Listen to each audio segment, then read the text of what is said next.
నమస్కారం. మనందరికీ తెలిసినట్టు పార్లమెంట్ మళ్ళీ అసెంబ్లీ నియోజకవర్గాలకు ఎన్నికల సంఘం ఎన్నికల ప్రకటన చేసింది మనకందరికీ తెలిసే ఉంది.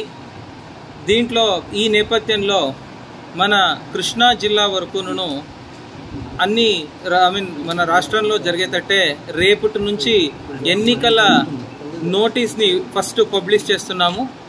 దీన్ని భాగంగా ఒక్కసారి రేపు ఎన్నికల నోటీస్ని మనము ప్రచురించిన తర్వాత రేపు అంటే 18వ తేదీ 18th రేపు 11 గంటల నుంచి 3 గంటల వరకు ప్రతిరోజు పబ్లిక్ హాలిడేస్ మినహాయించి ప్రతిరోజు ఏప్రిల్ 18 నుంచి ఏప్రిల్ 25వ తేదీ వరకును నామినేషన్స్ పార్లమెంట్ కాన్స్టిట్యుయెన్సీకి సంబంధించింది కలెక్టరేట్ కార్యాలయంలో రిటర్నింగ్ అధికారి వారి చేంబర్లో, మళ్ళీ అసెంబ్లీ నియోజకవర్గాలకు సంబంధించింది ఆయా అసెంబ్లీ నియోజకవర్గాల్లో రిటర్నింగ్ ఆఫీసర్ కార్యాలయాల్లో నామినేషన్స్ తీసుకోవడం జరుగుతుంది.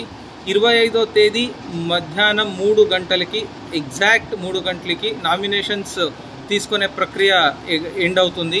అది అయిన తర్వాత 26వ తేదీ ఈ నామినేషన్స్ అన్నీ కూడా స్క్రూటినీ పరిశీలన చేయబడతాయి. తర్వాత మనకు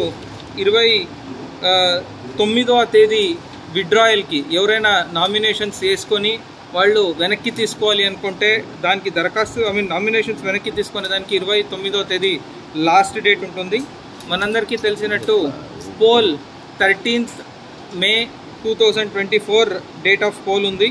సో ఇంకా కౌంటింగ్ వచ్చి జూన్ 4th ఉంటుంది. సో ఇది బ్రీఫ్గా మన ఎలక్షన్కి సంబంధించిన బ్రీఫ్ షెడ్యూల్. సో నామినేషన్స్ వేసేకొచ్చే వాళ్ళకి కొన్ని సలహాలు సూచనలు ఇవ్వాలి అనుకుంటే నామినేషన్స్ పార్లమెంట్ కాన్స్టిట్యుయెన్సీకి నామినేషన్ వేసేవాళ్ళు ఫారం 2A అసెంబ్లీ కాన్స్టిట్యుయెన్సీకి నామినేషన్ వేసేవాళ్ళు ఫారం 2Bలో కూడా నామినేషన్స్ని సబ్మిట్ చేయాల్సి వస్తుంది. ఈ నామినేషన్తో పాటు తప్పనిసరిగా ఫారం 26లో అఫిడవిట్ని సబ్మిట్ చేయాలి. అఫిడవిట్లో ప్రతి కాలంని కూడాను రిలవెంట్ ఇన్ఫర్మేషన్తో నింపాలి. అక్కడ ఏమి ఇన్ఫర్మేషన్ నింపేది లేదు అంటే అట్లీస్ట్ నాట్ అప్లికబుల్ అని కానీ నాట్ నోన్ అని కానీ రాయాలి. అఫిడవిట్లో ఏ కాలం కూడాను ఎంటీగా ఇవ్వకూడదు. సో ఇది అయిన తర్వాత మనకు సెక్యూరిటీ డిపాజిట్ ఒకటి ఉంటుంది. పార్లమెంటరీ కాన్స్టిట్యుయెన్సీకి అయితే 25,000, అసెంబ్లీ కాన్స్టిట్యుయెన్సీకి అయితే 10,000. అదే SC ST క్యాండిడేట్స్కి అయితే పార్లమెంట్ కాన్స్టిట్యుయెన్సీకి 12,500, అసెంబ్లీ కాన్స్టిట్యుయెన్సీకి 5,000 సెక్యూరిటీ డిపాజిట్ ఉంటుంది. సో SC ST క్యాండిడేట్స్ ఈ ఒక రెడ్యూస్డ్ సెక్యూరిటీ డిపాజిట్ని క్లెయిమ్ చేయాలి అనుకుంటే తప్పనిసరిగా వాళ్ళు క్యాస్ట్ సర్టిఫికేట్ని సబ్మిట్ చేయాలి. మళ్ళీ రిజర్వ్ కాన్స్టిట్యుయెన్సీలో పోటీ చేసే అభ్యర్థులు తప్పనిసరిగా కుల ధృవీకరణ పత్రాన్ని సమర్పించవలసి ఉంటుంది. సో దీంతో పాటు ఒక సెపరేట్ బ్యాంక్ అకౌంట్ని తప్పనిసరిగా ఓపెన్ చేయాలి. అంటే పాత బ్యాంక్ అకౌంట్ కాకుండా కొత్తగా ఒక ఈ ఎలక్షన్కు సంబంధించి ఏ ఖర్చులు ఉంటాయి ఆ ఖర్చులన్నీ కూడాను పేమెంట్ చేసే దానికోసం ఒక ప్రత్యేకంగా సెపరేట్ బ్యాంక్ అకౌంట్ కొత్తగా ఓపెన్ చేసి ఇవ్వాలి. అన్ని ఖర్చులు కూడా ఎలక్షన్కి సంబంధించిన అన్ని ఖర్చులు కూడాను ఆ అకౌంట్ ద్వారానే పేమెంట్ చేయాలి. సో దాంతోపాటు మనకు స్టాంప్ సైజ్ ఫొటోస్ ఒక 5 స్టాంప్ సైజ్ ఫొటోస్ కూడా సబ్మిట్ చేయాలి. దాని వెనకాల క్యాండిడేట్ సిగ్నేచర్ వేసి.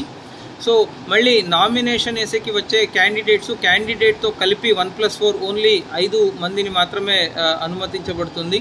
So vehicles there are only 3 vehicles are allowed. So మన రికగ్నైజ్డ్ పొలిటికల్ పార్టీ క్యాండిడేట్స్ అయితే ఒక్క ప్రపోజర్తో ఒక ప్రతిపాదికుడితో నామినేషన్ వేయొచ్చు. అదే ఇండిపెండెంట్ క్యాండిడేట్స్ అయితే 10 ప్రపోజర్స్తో నామినేషన్స్ వేయవలసి ఉంటుంది.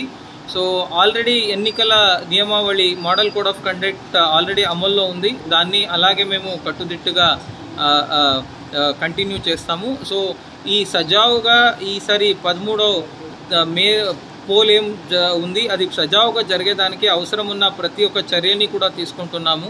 సో అది మ్యాన్ మేనేజ్మెంట్ ఉండొచ్చు, మెటీరియల్ మేనేజ్మెంట్ ఉండొచ్చు, లా అండ్ ఆర్డర్ సంబంధించి ఉండొచ్చు. సో అన్ని రకాలుగా కూడాను అన్ని చర్యలు తీసుకుంటున్నాము.